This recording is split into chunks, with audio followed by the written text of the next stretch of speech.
Hello, folks. Welcome back to the podcast. This is episode 52 of the Britt, Kanawha, West Hancock Athletics Podcast. Dan Kroll here.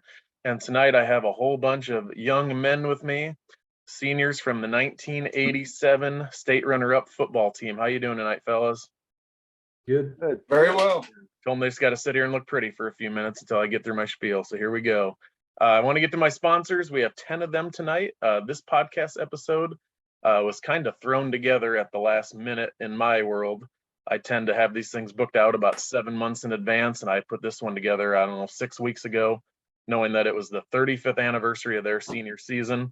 So I slid some of my sponsors up a spot, and I added a few new sponsors for the night and for several other episodes. So thanks to these 10 sponsors, as you see on my screen, I have Ewing Funeral Home and Monument Company, Daniels Auto Collision, Nick Schmidt, Levi Dunn Trucking, Jay Hiscocks of State Farm Insurance, Eric Kroll of Ag Performance in Buffalo Center, Window World of Mason City, Swenson's Hardware, Chad Trolson, and McNeese Tire and Auto. Of course, all that money from sponsorships goes to the Sanger Legacy Fund. I was just telling the guys, we're talking about the Hall of Fame deal that happened last month. We funded all of that. We give scholarships to graduating seniors. We're supporting any activities, athletics at the school. And right now we're gonna get into some new stuff with some stuff around the city and help with those initiatives. If you'd like to give to the Sanger Legacy Fund, you can go to sangerstrong.com to give, or you can get it to me and I'll make sure it gets there. Way back when, highlighting some of my former podcasts, 5 episodes ago in episode 47, I talked to Kevin Sanger, one of your quarterbacks. We did a second podcast where we just talked some West Hancock football. 15 episodes ago in episode 37 was Bob Horner. 30 episodes ago in episode 22 was a playoff football 2021 version with Jay and Kevin. And then 45 episodes ago in episode 7 was Rick Sanger. All right, I'm going to get to some ads here, and then we're going to get started with 1987 football. Swenson's Hardware is a new podcast sponsor. They're your local independently family-owned hardware store. They have been since 1977, located in downtown Britt. They love being a part of the Britt community and strive to provide the service and selection our friends and neighbors deserve. Looking for power tools, rental equipment, lawn and garden supplies, and more? Swenson's has it. Their online warehouse contains 67,000 items, with many available for free shipping right to your door. Swenson's is proud to serve Britt, Hancock County, and their neighbors in Mason City, Wesley, Garner, and more. Check them out at website-swensons.doitbest.com. Then we have one of my long-term sponsors here, Michael and Brianne Ewing of Ewing Funeral Home and Monument Company, with locations in Britt, Kanawha, Clarion, Belmont, and Dowse. Mike is a 1998 graduate of West Hancock, and their family's been privileged to care for the communities of Britt and Kanawha since 1977. You can find them online at ewingfh.com or on Facebook. Give them a call at 843-3839 or 762-3211. That's Ewing Funeral Home and Monument Company. Then I have Daniels Auto Collision in Charles City with owner Jason Daniels, a 1990 West Hancock grad. Whether you need a minor fix-up or complete collision repair, Daniels Auto Collision is North Iowa's premier auto body shop, and they'll have your vehicle back on the road looking better than new. With over 30 years experience and all major insurances accepted, why take your chances with anyone other than Daniels Auto Collision? Call them at 641-220-3805. Email them at danielsautocollision@gmail.com. Check out their website, danielsautocollision.com. McNeese Tire and Auto is one of my new sponsors. McNeese Tire and Auto is your local tire expert for all your tire needs. Additionally, they offer automotive repairs, alignments, oil changes, farm services, and they can take care of all your welding needs. They're located 1 mile west of Britt on Highway 18. Give them a call at 843-3536. And then lastly here, before we get started, the Showalter family and Window World of Mason City is a proud sponsor of the podcast. Once an Eagle, always an Eagle. Fly high, Coach Sanger and Joey Showalter. All right, fellas, here we go. I told them before we aired, give each other a hard time, razz each other, make fun of each other, talk some football, and we'll have a good time. So here we go. 35 years since your senior season. You went to the state championship game that year. It's a second straight year. We're going to do a watch along tonight. We're going to watch the IKM game, which was the semifinal game, game right before the championship. And it was not played in the dome because back then you played outdoors until the championship game. Let's start with some introductions. Maybe start with Jeremy and then kind of work our way around. Tell them who you are, especially if your name doesn't match up with the picture. Where you live, what you do, about your family, all that good stuff. Go ahead, Jeremy. Jeremy Hill, not Denise Hill. That's my wife of 30 years here. I'm a banker down in the Des Moines area. Got 3 kids, and that's kind of what's going on here. So. Nice. And you're in Bondurant, you said, right? Yep, absolutely. All right, Mark. Mark Timmerman. I am the Director of Staff Services, like an HR position in the Western Dubuque School District. I just moved here about 2 months ago. Before that, I was in the Des Moines area. I have a wife, Kathy, who's married for 30 years, and 2 grown boys, Connor and Harper. Chad, we'll just go around the horn like that. Great, Chad Rayburn. I live in New Prague, Minnesota. Married and have 6 kids and 2 left at home. Nick, sorry. Nick Smith, live in Audubon, been married for 30 years or close to, and 3 boys, all out of the house. 1 completely off the payroll, so that's nice. Tim. So your food bill's gone down. Right. Right? Tim Wells. I live down in Altoona, Adventureland here. I got a daughter. She's a junior this year, so she's still on my payroll, boys. So anyway, but yeah, I do mortgage lending. Been doing that for 16, 17 years now. So it's all good. Jim Cheezick. I live in Loganville, Georgia. I have 2 kids. One's a freshman in college. The other one's a sophomore in high school. I work for a mortgage company. I'm in our marketing department. Pretty much pay me to talk. If y'all remember, I can sure do that. So.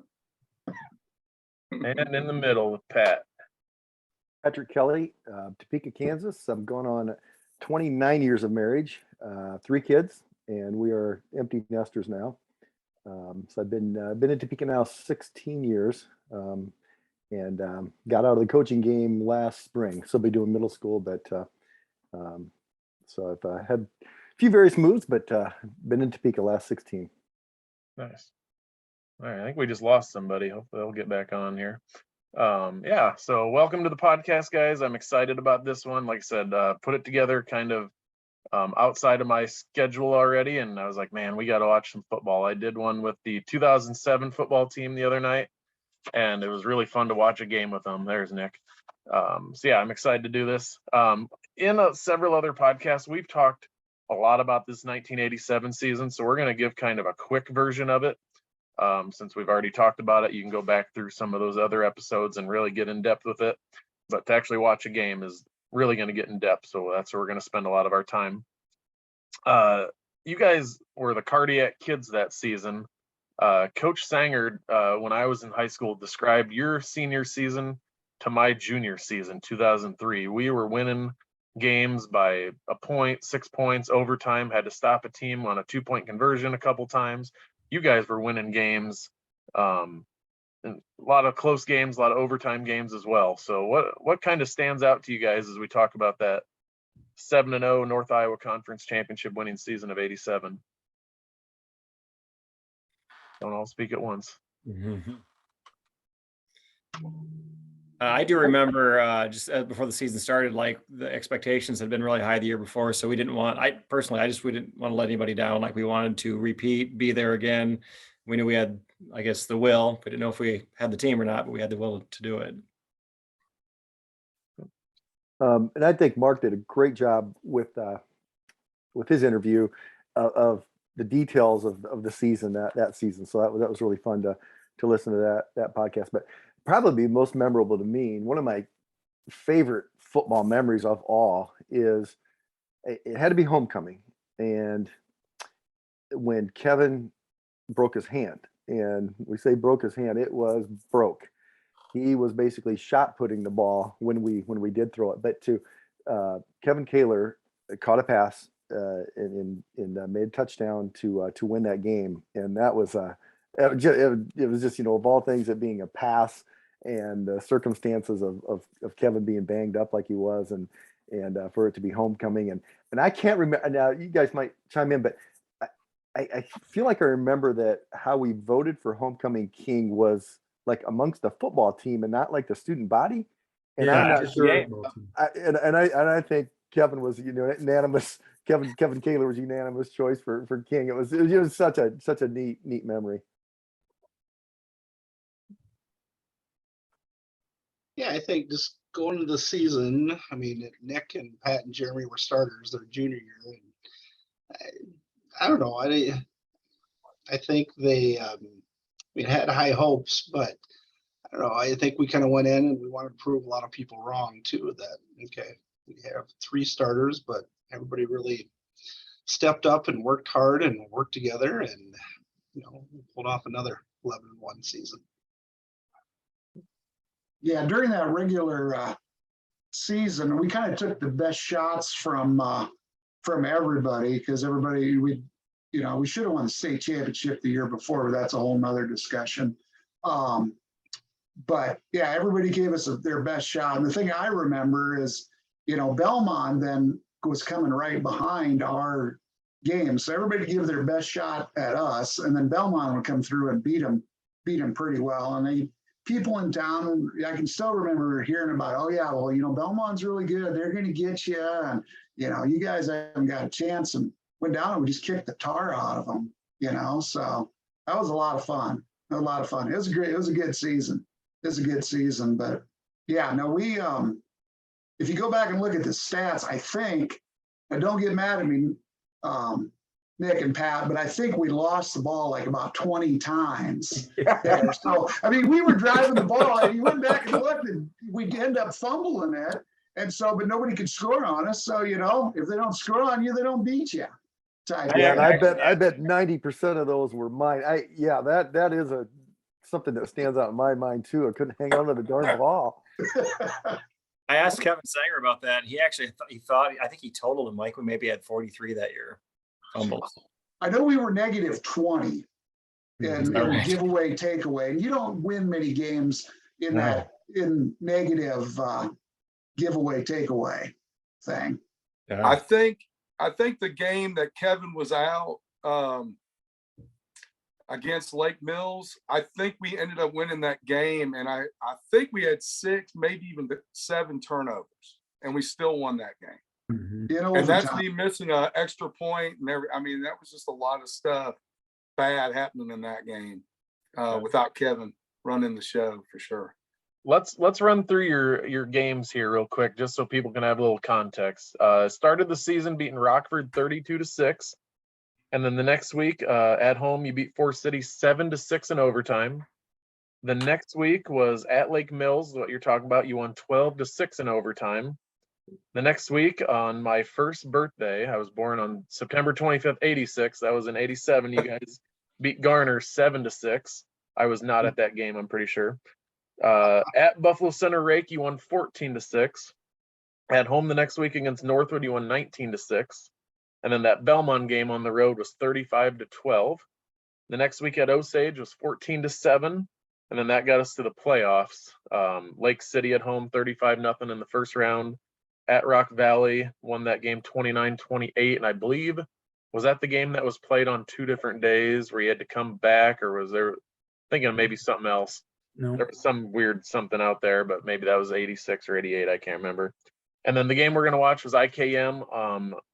I didn't put down the town it was in, maybe Pocahontas or Albert City, one of the two, where we won 28-14, and then lost the state championship game to Grundy Center 19-7.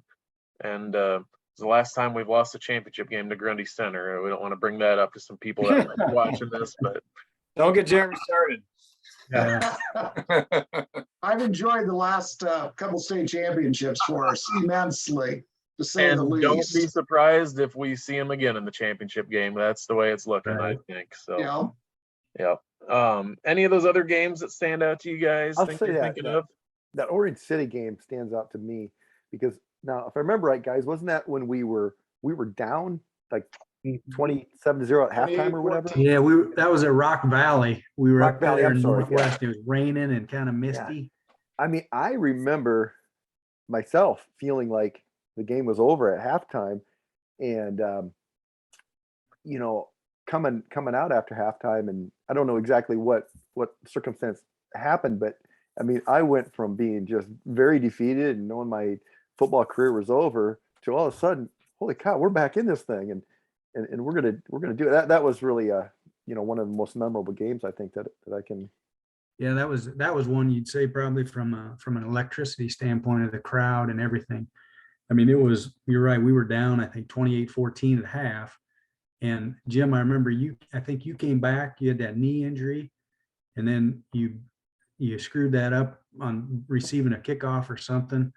And then I remember Sanger came to me and said, well, you're going to go back deep with Jerdy because Cheezik's out. And I'm going, oh, great. I can't catch anything, So when you talk about those fumbles, so I remember the first one I fielded, I stepped out of bounds on a 6 and they scored right away, or that downed us. And then I fumbled it 2 plays later and then they scored.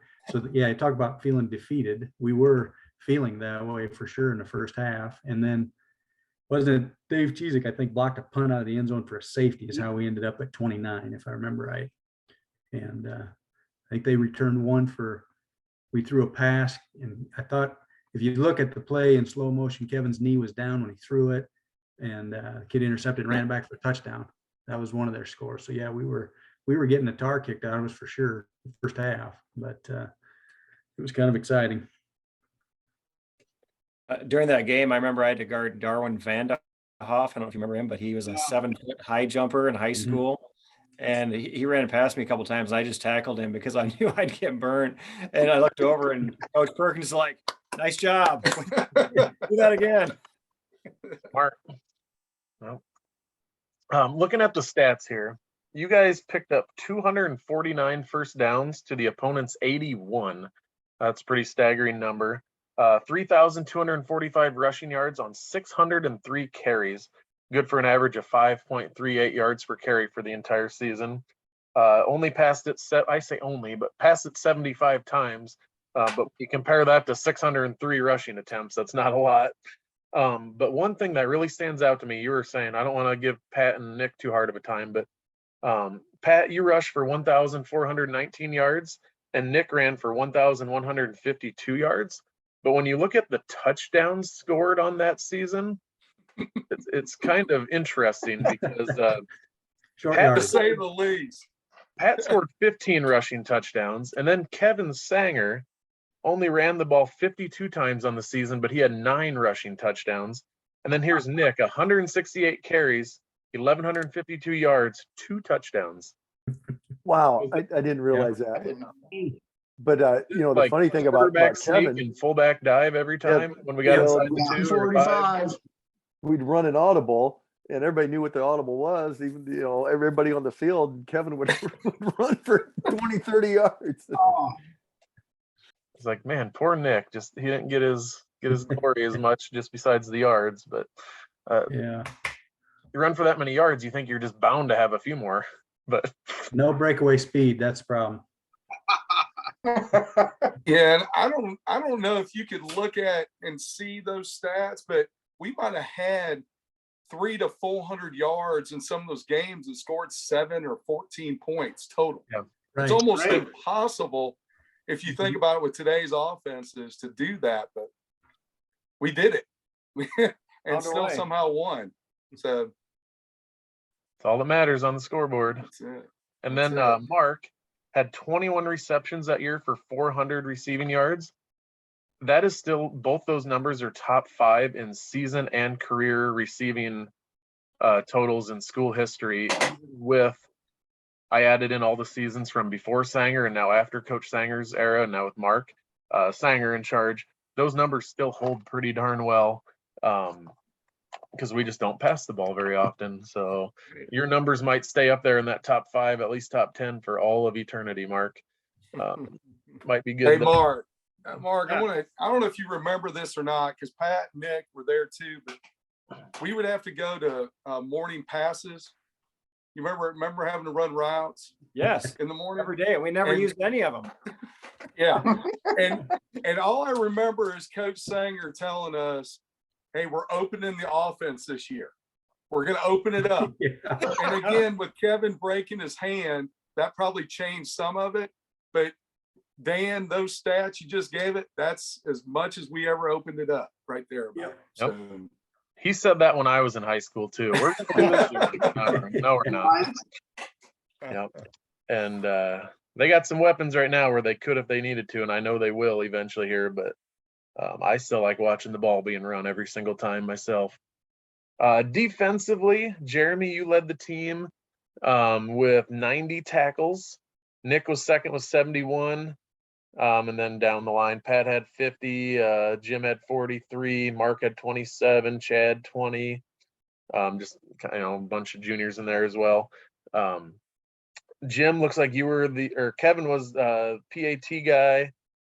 Jim, you got to attempt a PAT one game. Kevin was the kickoff guy.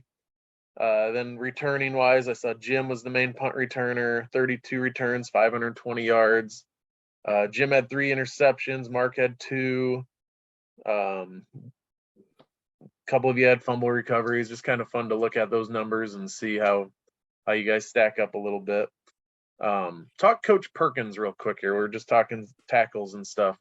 What was it like playing for Coach Perkins back in the earlier days of his career at Britt? He was awesome, and I think that let's see, we would have had Gene our whole careers, right? Right. And Yeah. so Terry Barton was there before, and I guess we weren't coached by him, probably. Maybe in junior high wrestling, maybe was the only thing. But Yeah, junior high, we would have had Terry. it was like, to me, they were both very, very knowledgeable football minds. But Gene was able to take that defense and, I don't want to say dumb it down, but make it more understandable. Where I think Barton was a little bit more complicated, more of a college coach kind of a coach, I guess, to compare it. But both just brilliant minds, and but the way that Gene was just a very good, I think, teacher, and just really and had kind of fun names for stuff and to help you remember. And but yeah, he was an excellent coach. Yeah, I can't say enough good about Gene. He was a phenomenal coach, and just the mind on defense, and the different blitzes they were there, and then we'd go to the strong side of the field. There's so much I learned there, and we learned so much from him and Bob there that we were very blessed to be coached by those guys. They were phenomenal. They really were. And the thing people forget about Coach Perkins was he was a head coach for a lot of years before he came to Britt, and he was a head coach quality type of guy. But him and Coach Sanger worked so well together. I don't know if he ever contemplated going anywhere else. Those two are 2 head coaches together in a small school like that. That's a hard combo to come across. Anything else here? Oh, go ahead. Those 2 coaches there, for the years that we didn't start, getting good and being consistent in football in Britain, until Gene took over the defensive coordinator. If you look at it, Dan, I'm sure you have, but if you look at it back then, Barton was an in-your-face kind of guy, but Coach Perkins was more of a cerebral and this is how you do it, and he could shut anybody down and get a lot out of what he had. We weren't the fastest guys in the world, but he could tell you what to look for and where to be when. That's where he excelled. Great coach. The thing that was amazing to me, I think I saw it on Bob Horner's podcast, is that when Coach Sanger would have a defensive coordinator, he completely trusted them to run it, and he didn't micromanage them. I tell you, that's the sign of a great leader, because Gene was able to do what he wanted to do for the defense, and Bob trusted him. So I was very impressed with that. And then hearing that story was also impressive. going back, you guys mentioned Terry Barton. I remember, and I think probably y'all will remember, back when I believe we were in 8th grade, and the coaches decided to take us down to the state championship game. Does anybody else remember that? Terry Barton's brother was playing for Harlan. Oh, yeah. Yep. And then they were playing Oskaloosa. I can remember it like it was yesterday, only because I had never been in the Dome.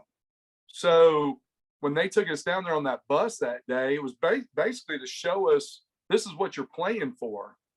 And I still think, from a young person that doesn't leave Britt, Iowa a lot at the time, that was pretty cool little trip.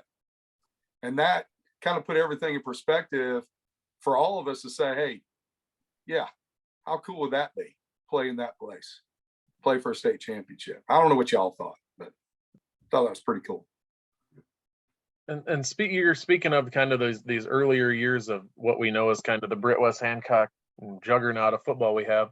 That's what I was going to ask you. I didn't put it on the notes, but 84 was, besides the 73 championship team, 84 was the first year we made the playoffs, started making the playoffs consistently. 84 quarters, 85 quarters, 86, 87 were runner-ups, 88 semis. And then, I mean, we've not missed the playoffs more than 5-6 times since 84 total. And so nowadays we're at the bar where, like, not going to the Dome is a disappointing season, but you guys were at the stage where it was just getting the ball rolling. How exciting was that in Britt to be like, wow, we made the playoffs. We made the playoffs again. We made the championship game. Now it's almost commonplace, but back then, what was that like to be a part of that original part? Didn't we? I think we dressed for all the playoff games, like freshman through senior. Like I remember dressing and just freezing my butt off, knowing I wasn't getting in the game in any way whatsoever. But I was on the sideline, which was pretty cool. Mm-hmm. Yeah, I think that's a little bit of a theme in your podcast, Dan, is that 84 team. And, you think about that I think that was kind of a revival of just athletics in general, not just football, but there were just some really good athletes coming through at that point, and families and that sort of thing. And so, yeah, that is interesting that's pointed to quite a bit. And I don't know, I really think that by that time, like, our expectations were somewhat maybe like they are now, where we just kind of expected that, just looking at our season, until I really stopped and thought about it, I didn't realize that we had all those close games like that it was that, we very well could have been a 2-win season, if you look at it that way, and the way things turned out. I don't know. I from my perspective, I think I kind of remember that our expectations were that we were gonna do well. It wasn't something that that we weren't comfortable with. We had a picture in the multi-purpose room of the Dome our senior year. Like, it was drawn by somebody and it was on a window like that. Like, that was our goals to get back to the Dome. I remember that vividly. It was definitely drawn by you, if I had to guess, Mark. I did not, but I just know that was our goals, to get back there. But I think, going back to Mark's dad in middle school, I think, if I remember right, we were pretty successful 7th grade, 8th grade, Mm-hmm. JV. And then when we got our chances starting our junior year, I don't know, maybe the coaches just sold it to us that we were going to be good, maybe, or we just thought it, that we had a lot of success. I don't know if we lost many games leading up to that state championship our junior year. I think we lost 2 games. I think We lost JV games when we were freshmen. Yeah. Right. We lost 2 games there to Lake Mills, and I don't remember who else, and then 2 state championship games. So, I mean, we lost 4 games from the time we were in junior high all the way through. So, yeah, the expectation was to win, Mm-hmm. All right. Well, speaking of winning, we're going to get to that game here in a minute. I'm going to get to the rest of my sponsors here quick, and then we're going to hit play on the IKM game and talk about it as we go. Thanks to Chad Trilson and Trilson Oil Company for sponsoring tonight's episode. Chad is a Britt guy through and through. I always call him the Brittest guy that ever did Britt. I've enjoyed becoming good friends with Chad over Britt West Hancock Sports the past few years, and he's a very generous donor to the Sanger Legacy Fund. So thanks to Chad for that.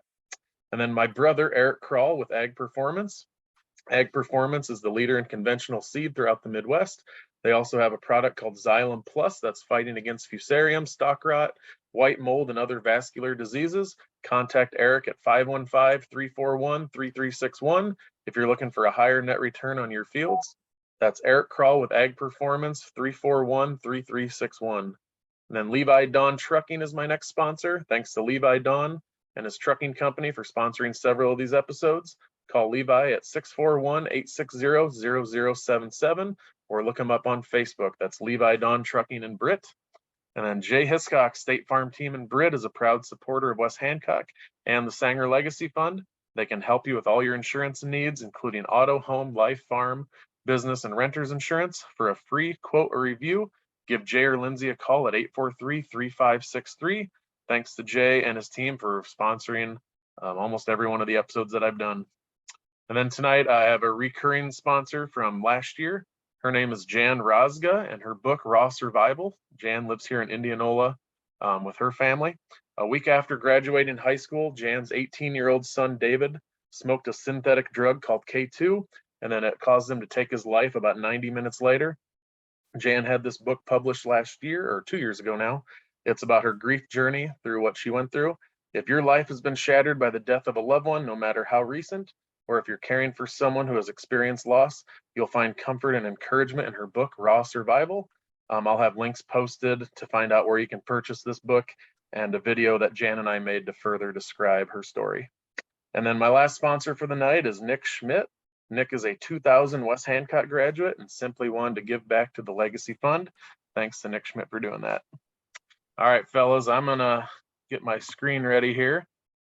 Hold on just a second. I had to go to my email quick here. That's why it wasn't showing up. There it is. Give me 2 seconds. As we're watching the game, just comment, joke around, have fun. Remember,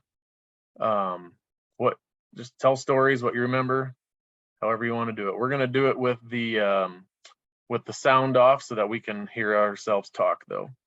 All right, so this was the IKM semifinal game of the 1A class, the Class 1A state playoffs in 1987. The game was at Pocahontas since there was such a distance between the two schools. You guys had a lot of those in that 86 to 88 frame where you guys had a lot of neutral field sites. They don't really do neutral sites anymore. It's mostly one team travels regardless of how far. So here we go.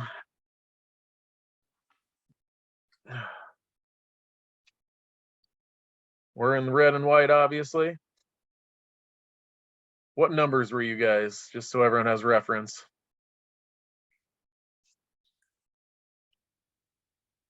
I was 75. That's a good number. That's what I was. There's, yep, running right by you. We'll get him as the day progresses, I promise you. Yeah. So I You can't can't start. forget 1, 2, 3, and 4. Jim was number 2. Nick 3 and Pat 4. And Kevin won. Sanger. Kevin missed a tackle there. Kevin Sanger. Well, big crowd there, it looks like, standing around the fence line. What do you guys remember about the atmosphere of the game? Was it what day of the week was it? On a Saturday? It was It was Saturday. Saturday. Saturday afternoon. Like a 1:30 kick or a 4:30 kick? Sometimes they Yeah, did those. 1:30, I think. It was I cold. remember it being kind of warm out too that day. Oh, it was? I thought it was cold. Saturday for November. I remember it being relatively warm out. There's an old drop back pass on a play action, too far. What kind of crowd did we bring that night, that afternoon? About I everybody. remember it being full. Oh, it was a big crowd. I mean, we traveled well back then. Yeah, and Pocahontas isn't terribly far. If it was an IKM, a little different story. But so they punted first drive. Wow, we have wide receiver out wide. Was that Thank you. common to split somebody out? I think it's me. I just did a lot of running around most of the time. Get Timmerman out of the way. Yeah. It's like a 36 there. And who was that, Wow. number 3? That's Nick. That's Nick. correct. And then what number are you, Pat? I couldn't hear. 4. 4. Okay. There's Pat. Looks like 45 dive, 7-8 yards. We put the numbers of the formation on our back so we could remember. If you look at it. Is that how you came up with 1, 2, 3, 4? Uh-huh. I'm gonna pause it quick here. What do you guys remember, like Coach Sanger going into this week of this game? Was it what was the game plan? Was it do anything different? Was it we have to stop this certain guy? Do you guys remember much about the scouting report on this game? They had a pretty quick little running back. Their quarterback was a big kid, if I remember, like 200-pounder or something. Yeah, He's and bigger than that. Was he? Yeah. It's kind of a funny story. I through my years of living down in Des Moines, I actually lived across the hall in one of the apartments that I lived in long time ago. And the guy and the lady that lived across the hall, their daughters, their oldest daughter would have been a senior at the same time we were. And he was telling me about that quarterback, and he goes, "Oh man, he called him all sorts of big fat names." And he goes, "Yeah, that kid's that used to be at my house all the time drinking beers, chasing my daughters." So it was kind of funny to get a little perspective on, that had to be 10, 12 years after we played the game, but so it's kind of funny hearing funny stories like that from someone you had played. Yeah. I'm gonna press play here. Looks like we're driving we're at the 10, I think, or 20. No, 20.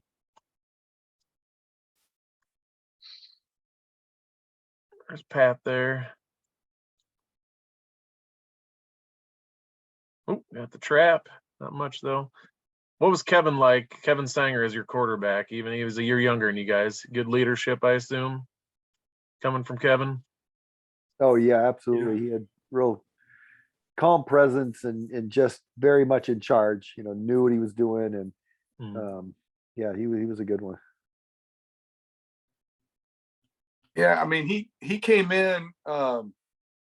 following Tony Boothroyd, which Tony was a really good quarterback, but Kevin just had the knowledge. Mm-hmm. He was definitely the coach's kid. He knew what his dad wanted us to do, and like Pat said, he was a quiet leader, but he kind of led by example.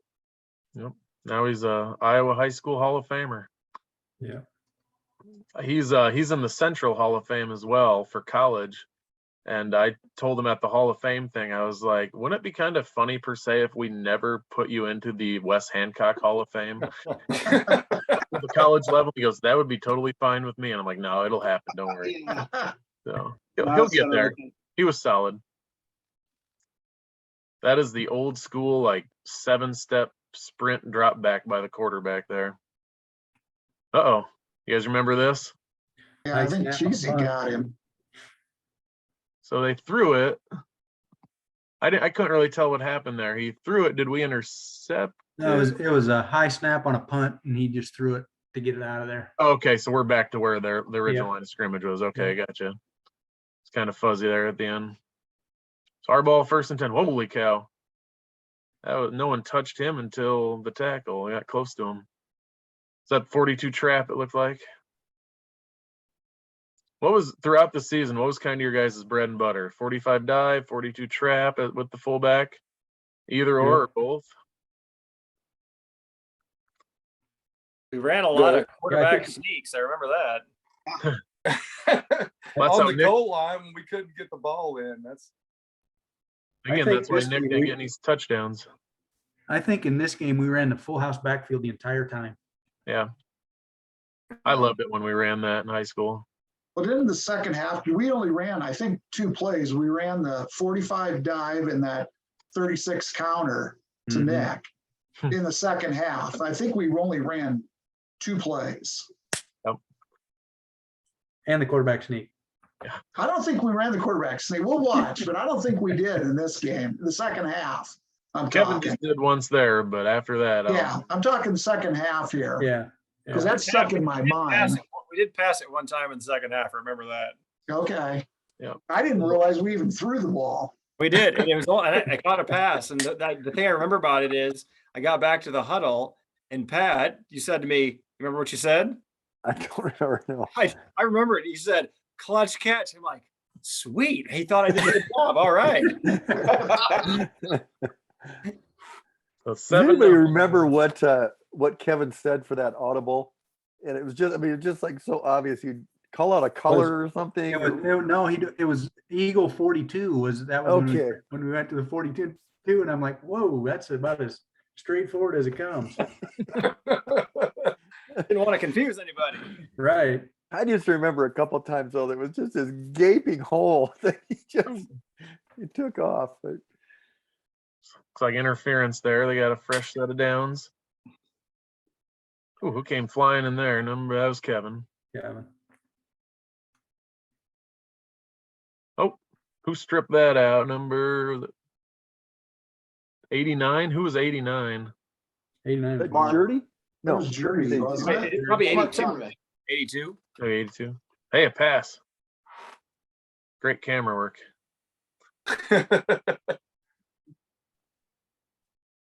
Was John Swenson recording even back then in the 80s? Has he been doing that for that long?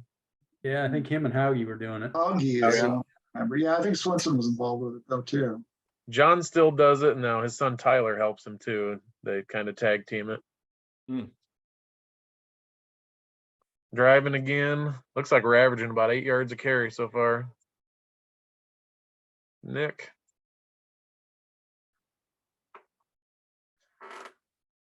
Another pass. Holy cow, we're airing it out. Incomplete. Mark, what number are you again? I forgot what you said. That was me. I probably dropped the pass. That was 89. Okay. Camera work was kind of shady, so I don't know if you dropped it or it was bad pass. So I think I could have actually caught it. If I watched the game last year before that other podcast, and I'm like, oh man, I don't remember missing that, but I did.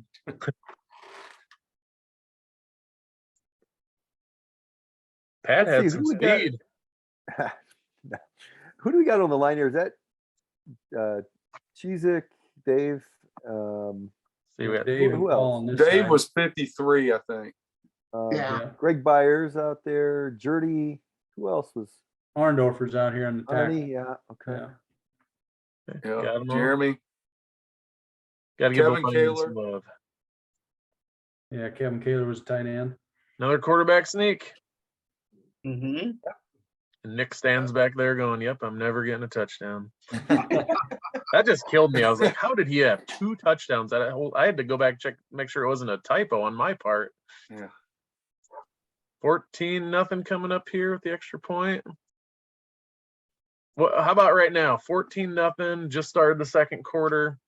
Did it feel like it was going to be a rout? Were they capable of striking pretty quick? Did they have that kind of Yeah. offense? Yeah, watch the next series. I think they score in about 4 plays.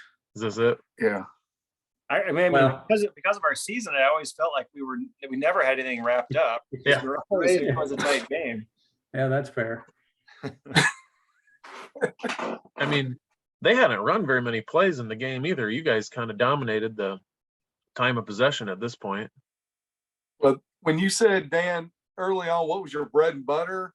I think it was time of possession. Yeah. Because we had to dominate time of possession because Nick and Pat were getting their legs cut out because they were trying to run everybody over, and they just kept going Yeah. after leg on them. But we probably 12, 14 play drives or Mhm. more. 4, Oh, 5, boy. 6, 8 yards at a click. Yep. Someone lost contain there. Yeah, you're right. About 3-4 plays, and that's it. 75 got them stopped. Yeah, then they got to go to some trick play here pretty soon. Kevin came flying in there. Oh, yeah. That was a nice little play.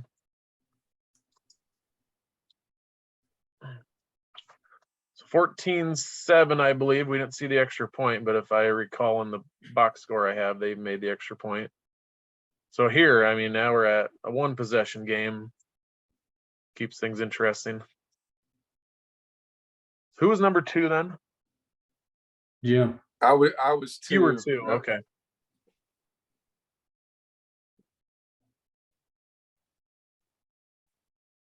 So to quote Tom Casey, IKM's coach, I think he just retired this last year, I'm pretty sure.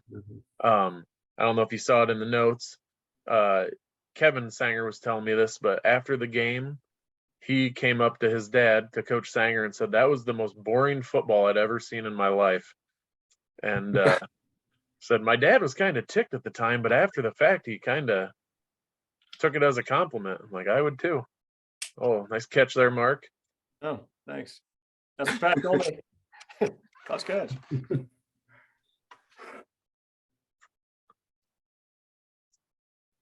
Well, I guess maybe you're right, Jeremy, because maybe that was in the first half, so I was wrong. Yeah, we're still in the second quarter. Yeah. Had to have been a pretty quick game though, because this YouTube video is only 26 minutes long. A lot of running the ball. Pat, were you a fullback that would rather run someone over than run around someone, or were you I want to I didn't have score any the cover speed. I touch- had to. You know, I always to somebody that really doesn't have speed. It's always so fun to watch, like Jim and Nick, just be able to accelerate and get to, you know, take that. I didn't have that. I don't think Jim and Nick had it either. No, I was gonna say. Maybe Well, you boys all did a good job of running people over, because I was on the meat squad a lot, and I had cleat marks from every one of you on my chest, I swear. well, what's crazy is you had Chad Ryburn on the line. Him and I were probably the same size, and he's hitting guys twice. Well, I won't say twice, but 40 pounds heavier than him. And I'm trying to run around him, and he's taking them head on. So we definitely weren't always the biggest when it came to that. No. Yeah, Jeremy, I think it was one of your interviews with whatever news station, Mason City, and it was preseason. You were saying that we didn't have any 200-pound guys, you know, and I know we threw an email out earlier and we're saying, yeah, well, besides Mark, probably most of us are over 200 pounds right now.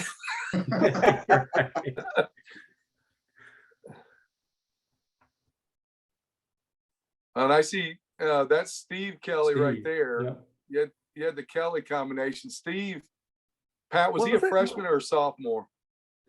He was, let's see, 2 years younger than us, so he would have been a sophomore. What number was he? Sophomore, I mean, 44? 44. Oh, okay. Yeah.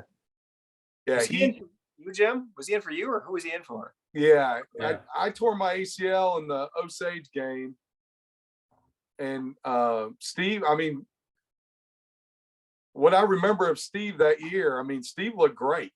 I don't think it really slowed down a whole lot on the right side, anyways. Steve did a great job. Because Nick, I think you got knocked out in the Buffalo Center game for a while. Yep. You got you got one in the ear hole, I think, from somebody, but yeah.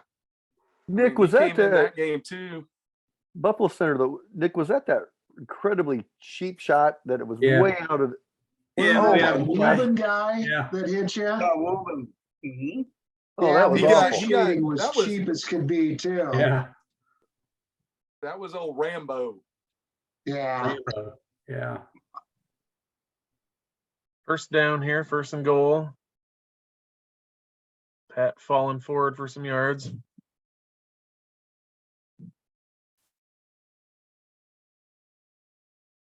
Oh, maybe.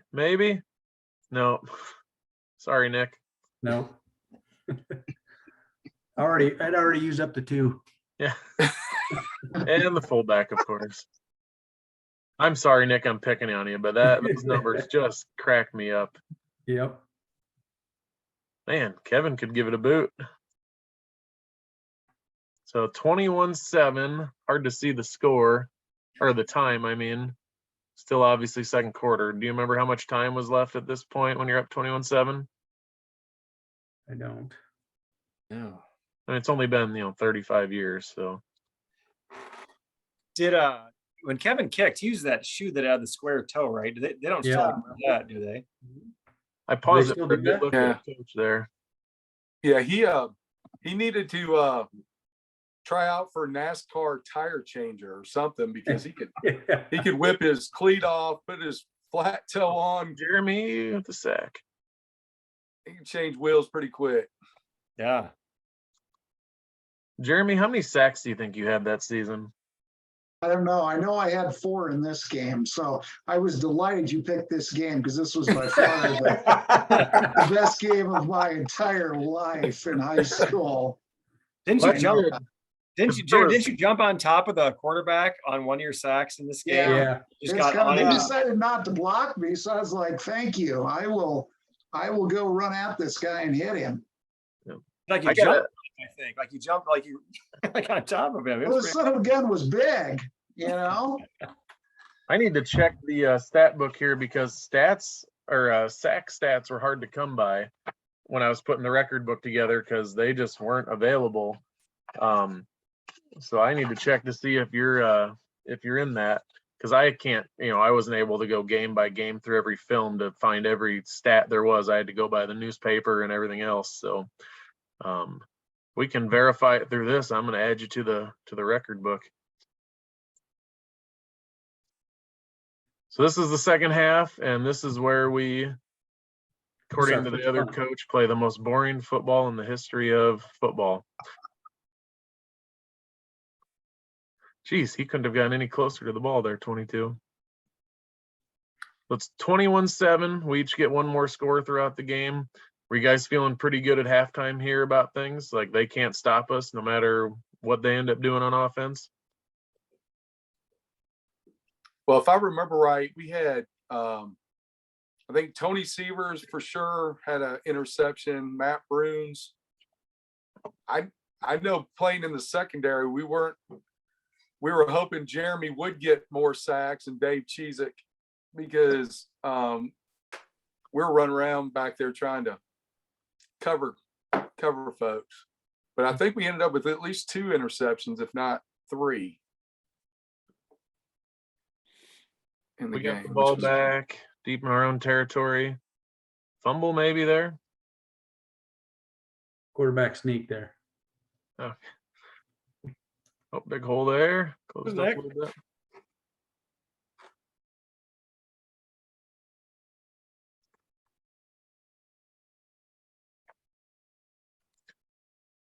Pat, how many carries do you think you had in this game? Why, I don't know. a bunch. I He think carried the load for sure. if I remember right, I was having some like deep thigh bruise issues, and I wasn't playing as much on defense. Could that be the case?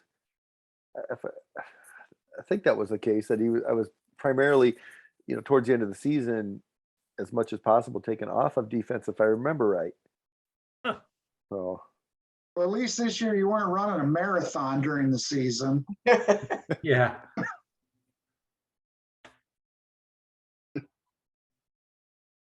Chad, was that you? I didn't see it. Oh no, I'm talking about running the marathon. Oh yeah. I thought. No, I ran mine after high school. Oh, Yeah, right. How many do you have to your credit? Quite a few, right? 4. Jeez. Nice run there, putting the shoulder down.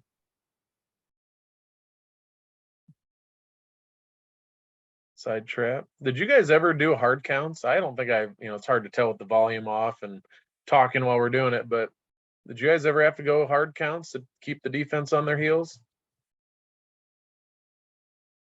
I remember doing it more on the goal line. Yeah. That's where a lot of those sneaks came from. And if they didn't jump, then he would go straight with the ball. He'd just quarterback sneak it. Sometimes would you not even have a count? Like just wouldn't Yeah, just go? Yeah, he just lifted up on his butt or something off of. Yeah, like that would even make it. Yeah.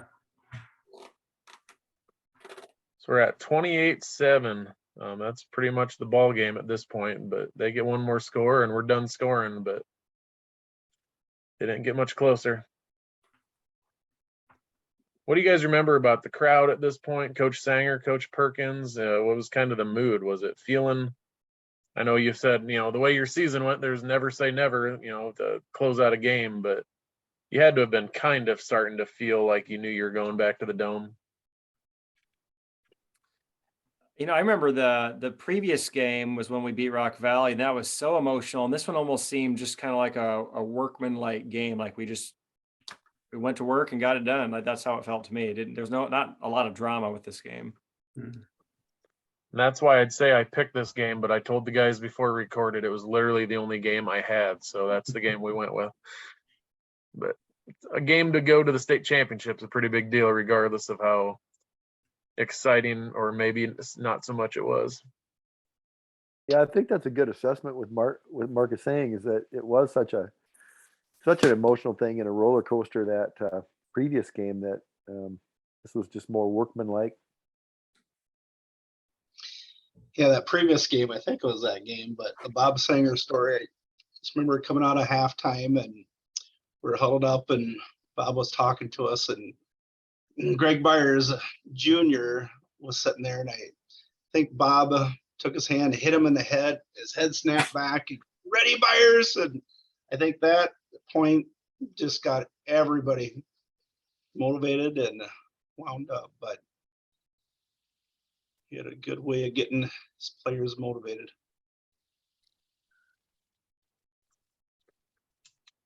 If Coach Sanger had to get a little physical in practice to show you guys something, would he do it? Because when I played, it was, he was a little bit older and he was pretty hands off. But would he ever get into it a little bit at practice with you guys?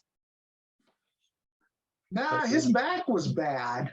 Oh by yeah. the time. Yeah. So I mean, that might have been our senior year, and he barely, was it his senior or junior year where that Rockford, I don't know if it was questionable whether he was going to make it. I mean, he showed up, but he had a lot of back trouble. I'm pretty sure that was their senior year. Yeah.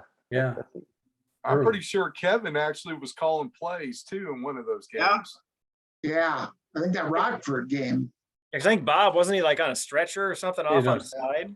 Yep. Yeah. Yeah, they took him out of the hospital before a game and got him to there, and was kind of on a gurney or whatever it was, kind of a stand-up thing. And I remember reading that in the paper, and I think Kevin talked about that one game. So this final score is already up 28-14. You said Kevin called his own plays and stuff. I mean, was it 245 dive, 236 trap, 242 trap, 327? Like I could have called it too. I just wish somebody would have taught me a 3-point stance there. Man, it's awful.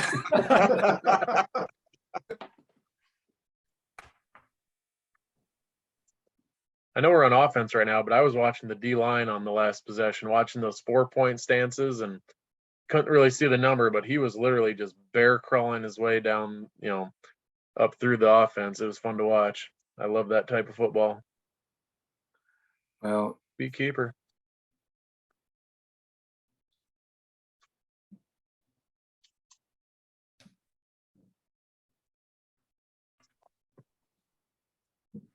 Diving over the top again.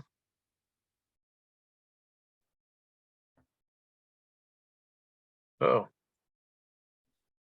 Pat, I've seen you jumping for yards a lot in this game, just kind of jumping forward and getting 3-4 more yards at a crack. Whatever it takes.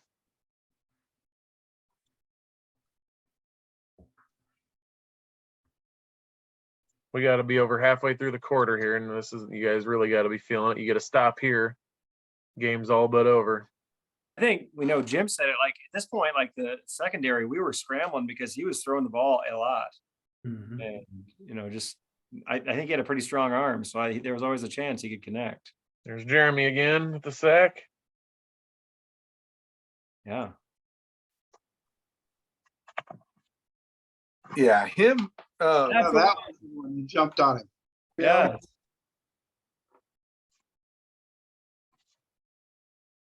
I'm going through the record book right now, looking to make sure, see if he's in there or not for this. Yep, you do have the record from the Sanger era. Most sacks in a game for IKM. Yeah, back in your era and before that, and even up until, you know, the 90s, sacks weren't easy to find. They weren't even a statistic at one point in the history of football. There's a halfback pass. And was that Mark? Yep. Get it? There you go. Thought he was Hey, gonna Dan, can we get an asterisk? Because the secondary played pretty good that day. The only reason he got those 4 sacks because of coverage. coverage sacks. Yep. Ain't that right, Tim? Tim and Mark, 3 of us on this thing. We Indeed. Indeed. You believe what you want. I've told several people if the price is right, I'll put whatever you want me to put. There you go. Just donate it to the legacy fund, right, Dan? Exactly. Oh, that's a punt. I didn't know you guys did do that. After this, I think I'm going to I got smoked. touchdowns for Nick. I just saw that Jeremy just got blindsided. Yeah, they there. threw a 15-yard, I think it was a 30-yard penalty because the guy clipped me and then there was a personal foul on it too. Because they either spit at me or he stood over top of me. I think it was a coach's son. So Oh.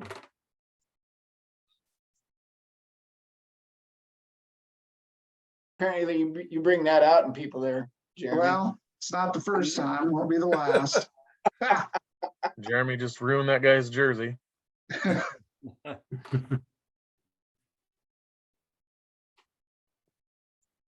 He had some guys flying around. Who was 53 then? I probably asked and I forget. Dave Dave Cheesick. Cheesick. That was Dave. Okay. He could move around a little bit.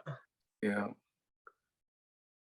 The one thing about Dave that we didn't bring up that is kind of memorable was that Belmont game. He had 2 block punts, a scoop and score.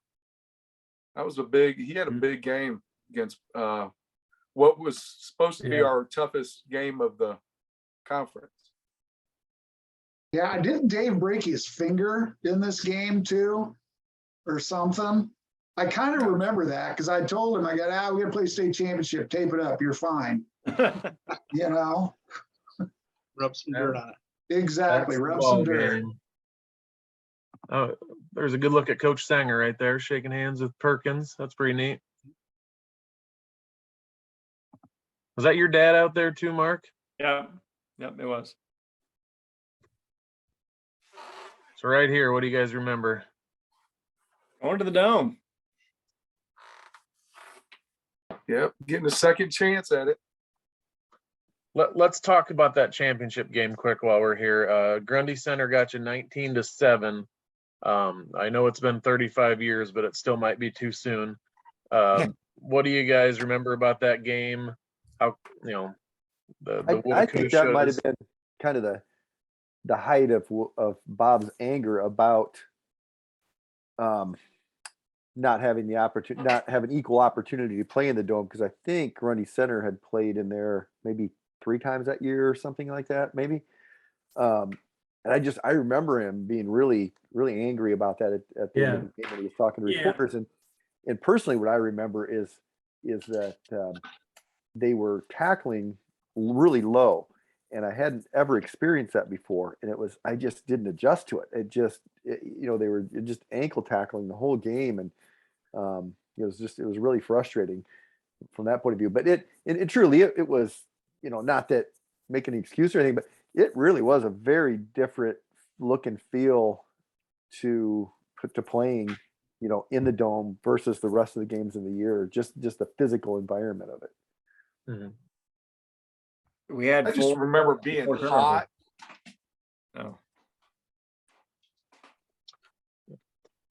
Cool atmosphere, obviously, for the fans mostly, because, it's comfortable in there. But I've said time and time again, if we play our championship games and our semifinal games outdoors, Britt West Hancock probably has 10 to 12 state championships.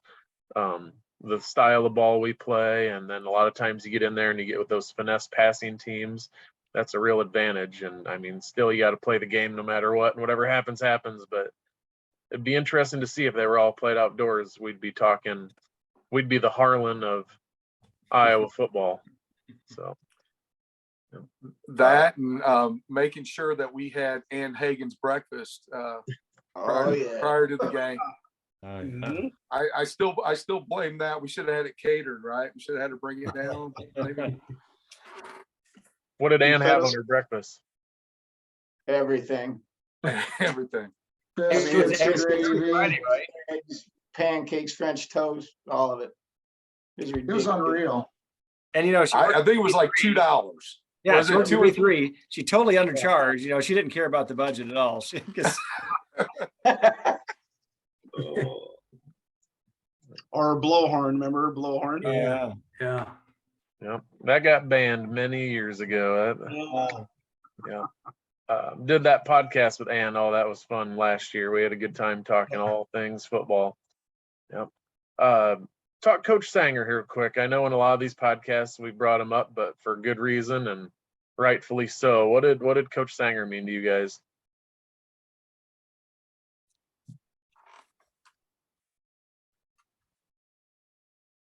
Don't be shy. Well, I'm gonna. Who wants to go? Because I know everybody wants to say. Go something. ahead, Jimmy. Well, mine's a little bit more unique, probably, just because I've been in Georgia longer than I lived in Iowa now, and so I don't necessarily get back as often as I would like. So I was fortunate enough to run into him at the high school. My son was still playing high school basketball, and we were back for Thanksgiving, and he had to do some shoot around and all that, and I couldn't help him with it. So I'm out there just looking at the trophy cases, and Coach Sanger comes around the corner, and this is right after they had won the state championship. So was that 3 years? Or would that have been that was right before COVID? Didn't they win it that fall? Yeah, 2019. Yep. 19. Yeah, 29. So this was 2019, and I mean, I looked right at him. I'm like, "Hey, Coach, what's going on?" He's like, "Not much, Jim." And I hadn't seen him in, I don't know, 20 years. I was pumped. So we sat there and talked for about 30 minutes and kind of caught up on the 86, 87 year. Of course, he remembered a lot because of Kevin and all that too. But it was pretty cool talking about some of the things that we talked about. So yeah, just a good dude all around. Coach Perkins, same way. You know, I Pat and Nick wrestled. We had Coach Preem there for a while, coaching football too, and Coach Evans. So yeah, we were very fortunate to have those guys. Yeah, absolutely. And I think it's been brought up a few times, but the amount of time that it took Bob to get his first 100 wins compared to his second 100 wins, I think that's really a message in itself that I think, the incredible success that he had was probably not as important as the relationships that he built and just the way that, he was just a coach. It was his being. And, like Jim said, we're just very fortunate to have had him as our coach. I think the thing that I remember before the Lake City game, because we just came out of a pretty grueling regular season. I remember before that game, he gave a speech, and I just remember it was so electric, and I remember that he just kept on saying, "You have the potential, but you haven't done it yet. Like, you have the potential." He totally believed in us, and I think we went out and just really wanted to prove that we were as good as he thought we were. Yeah, no, he was an incredible motivator. I mean, he'd get you so jacked up that, you'd run through and fight and just go, and we were, like I said, I was blessed to have Bob as a coach and Gene as a coach and to grow up in Britt at that time. I mean, I've wanted my kids to have that experience because it was phenomenal. It was really a great time. And we were, like I said, very blessed to be around those guys.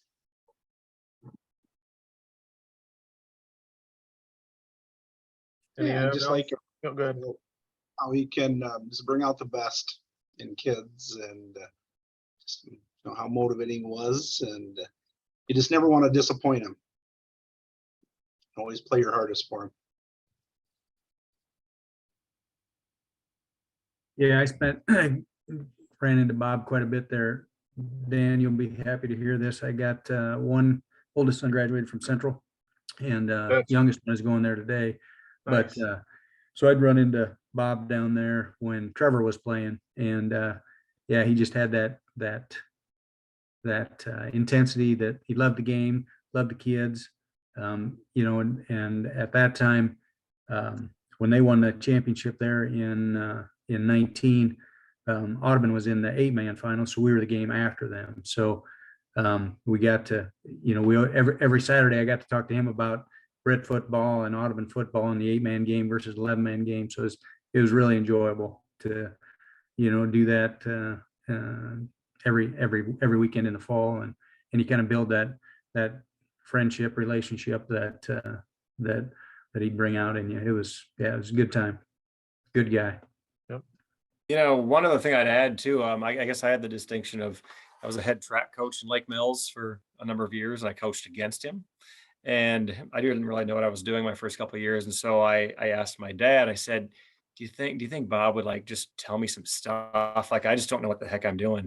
And so my dad said, yeah, I just come to Britt. Like, and so I went down there, we went out to their house, and he sat for 2 or 3 hours and told me everything he thought I should know about how to be a track coach. And you know, he wasn't protective of information. He just would tell you everything. And I really respected that. I took tons of notes and I used them for years. So he was just a great guy in that respect. On that, I bet you he was just loving it, just so he knew that you were going to do what he was telling you, so you could bring out the best in your athletes, so he could see how the competition, you know, because you just love the competition. Yeah, he did. I think he just wanted to see that, you know. Yeah. Well, if Agreed. anyone's ever played ping pong against the guy, you knew he was a competitive guy. He was out for blood no matter what he was doing. Or badminton. Or Remember badminton. Yeah. Yeah. Yeah. Oh He man, was- Jeez. Or horse. I don't know if you guys ever played horse against him in PE or anything like that. His shots he would pull off are just, it was ridiculous. I don't know how he did it, but My parents moved to Britt the same year the Sangers did, and and actually Bob was in Britt before Linda came, because she came the year after. My parents told stories that on weekends they'd go up to the gym and set up a trampoline, and Bob would like do like double flips and just the craziest stuff on the trampoline. And my dad's a pretty safe guy. He wouldn't do that, but they'd watch him just doing all kinds of acrobatic stuff. So, and probably one more reason, the bad back issues. Flips off the gym trampoline. Yeah.